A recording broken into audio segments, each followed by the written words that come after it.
Jeremy Bennett here. Let's look at how powerful your mind is. Let's compare your mind to the most sophisticated man-made device ever created, the computer. The average computer can hold about 250,000 pictures, 20,000 songs, and hundreds of full-length videos. Nowadays on something the size of my finger. Crazy.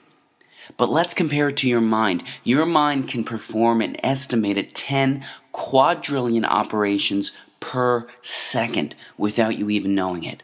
Wild. Ask yourself right now, what's making your blood flow throughout your veins with the perfect amount of pressure to keep you alive? What's making your heart beat right now? Are you consciously commanding your heart to beat right now? No. What's maintaining your body core temperature to the perfect degree to keep you alive? What's doing the 6 trillion things to your 60 trillion cells every single second? It's something called your subconscious mind. This is the powerhouse to who you are. Your cat has it, even your puppy has it. But of all the things that your subconscious mind can do, it can't do one thing. And this thing can help you attract good things into your life or can absolutely demolish your health. What is that one thing it can't do? It can't distinguish between a real event and something you merely think about. Sounds absolutely ridiculous, right? What happens when you have a nightmare? You wake up, your heart is pounding, you're sweating, and you're anxious beyond words. The nightmare existed in your mind. You weren't in any real danger at all. But your mind didn't know that. You physiologically reacted as if the nightmare was actually taking place in reality. There was a study conducted where a doctor hooked up an elite athlete, a professional skier, to a device that measured the athlete's muscle fibers. He told the skier to merely think about skiing down a hill without moving a muscle. The act of thinking about skiing down the hill actually made the same muscle fibers that would have actually fired off if he were to be actually skiing fire off from thoughts. This has been demonstrated time after time with the placebo effect. Group A suffering from a particular illness gets prescribed a pharmaceutical FDA-approved drug specifically designed to treat that illness. Group B suffering from the same illness gets a sugar pill, thinking it's real medication. Both groups get cured. In fact, the New England Journal of Medicine published a study involving two groups suffering from the same degenerative knee disorder. Group A had a surgery designed to scope out the knee and relieve the symptoms of the disorder. Group B, with the permission of the family, had a fake surgery. A placebo surgery, thinking that they had a real surgery. Only 3 small incisions were made in the kneecap, but no real surgery was performed. Both groups reported that the surgery was a success. In fact, researchers are suggesting that a minimum of 1/3 of all medical treatment, including surgery, is due to the belief that the treatment is going to work. The placebo effect. Most people don't realize that there is also something called the nocebo effect. It's practically the opposite of the placebo effect. The mind, instead of curing illness, contributes to illness. That's what a hypochondriac is. Their belief that they're going to develop a disease actually causes them to experience the symptoms of it. Whatever belief you hold in your subconscious mind will become your reality. Bottom line. That's how hypnosis works. The hypnotist implants the idea in the back of their subject's mind, and the subject experiences whatever they hold there. If they hold the belief that there's a spider on their arm, their eyes actually see a spider on their arm. An amazing demonstration occurs when the hypnotist walks towards his subject with his finger extended. He tells the subject that his finger is hot and burning.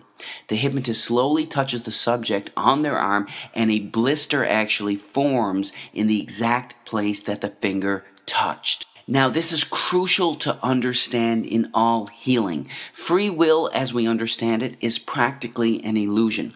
In fact, 2 to 4% of the time, you decide what you want to do. You actually make the decision. 96 to 98% of the time, you don't. You're on autopilot.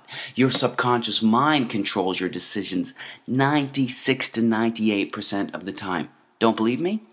Do you like ice cream? If you do, snap your fingers and stop liking it. Do you enjoy watching sports? Snap your fingers and stop enjoying it. You can't. 96 to 98% of the time, everything we crave, desire, and act upon comes from what we hold predominantly in the back of our subconscious minds. Whatever we hold predominantly in the back of our subconscious minds, we are attracted to in life. What happens when you buy a new car? It's the only car you see on the road for the next 2.5 weeks. You saw those cars before you bought your car, but why didn't they stand out to you? Because you didn't own that car yourself. You weren't thinking about it yourself. What you hold in your mind, you're attracted to in life. That's how subliminal ads work so effectively. They work so effectively that they are banned in over 10 countries as a way to advertise. So if what you hold in the back of your subconscious mind shapes your reality, what shapes your subconscious mind? Practically everything that you're exposed to, everything that you see, hear, smell, taste, and feel is shaping your subconscious mind. Let's look at some specifics. Television. Here's a scary stat. By the time a child finishes elementary school, that child has witnessed an estimated 8,000 simulated murders on TV. All of these extremely graphic scenes are sinking back into their minds. And don't be tricked by Hollywood or cartoons. In the most important developmental years, when a child should be taught compassion and understanding, extremely intelligent minds behind the creation of perceived harmless children's cartoons are sinking violence into the back of their minds. Don't be fooled. What are you listening to on the radio?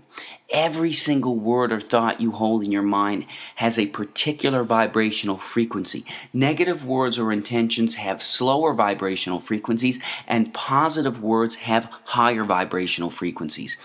This is a song by Lady Gaga called Bad Romance. Some of the lyrics are, I want your drama, I want your ugly, I want your disease, I want a bad, bad romance. Our thoughts create us. We have to be extremely careful with what we are feeding our minds. Music can be beautiful and beneficial, but it can also have a negative impact on your health. Choose wisely. When I was growing up, the most violence we had on video games was Mario and Luigi jumping over turtles' heads. This is what our youth are playing today.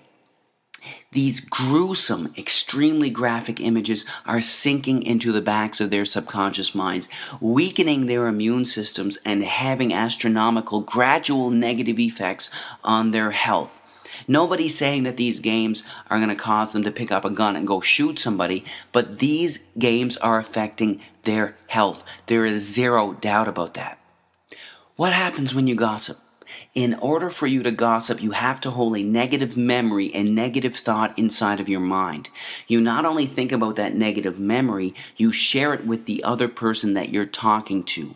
The second you hold negative thoughts in your mind, the biochemistry of your brain changes and you release cortisol, the stress hormone, into your blood, which then weakens your immune system, inhibits the actions of your white blood cells, increases the chances of infection, and even promotes weight gain. All from gossiping, all from your thinking. You can't gossip without hurting yourself. Remember that. But of everything you can expose yourself to, there is nothing more important than the thoughts you hold in your mind. We have on average 60,000 thoughts a day. And the reality is, not only are most of these thoughts the same thoughts we had yesterday, but they are negative thoughts, either dwelling on something bad in the past or fearing something that could potentially happen in the future. The second we have these negative thoughts, the second we release cortisol, the stress hormone, into our blood. Our thoughts create us. Most people believe that situations cause them anxiety, stress, or cause them to be depressed. The reality is this: there is absolutely no situation in the entire universe that can cause someone to experience anxiety. None. It's your psychological reaction to the situation that can cause you to experience anxiety, not the situation itself. This is crucial to understand. Why is it that when one person skydives, their brain releases endorphins, the good feeling chemical, into their blood, while releasing cortisol into another's? It's the same situation. How can the company of one person cause excitement in one person while making another person stressed? It's because it's never the situation that causes anyone to experience anxiety, but their reaction to it. You create your anxiety, not a situation. When you truly fundamentally understand this truth, that's when you realize that you control your anxiety, not a situation. It's one of the most liberating feelings you can ever experience. If you create it, you can take it away. Your thoughts control your life. You are the creator of your everything. Choose your thoughts wisely. God bless.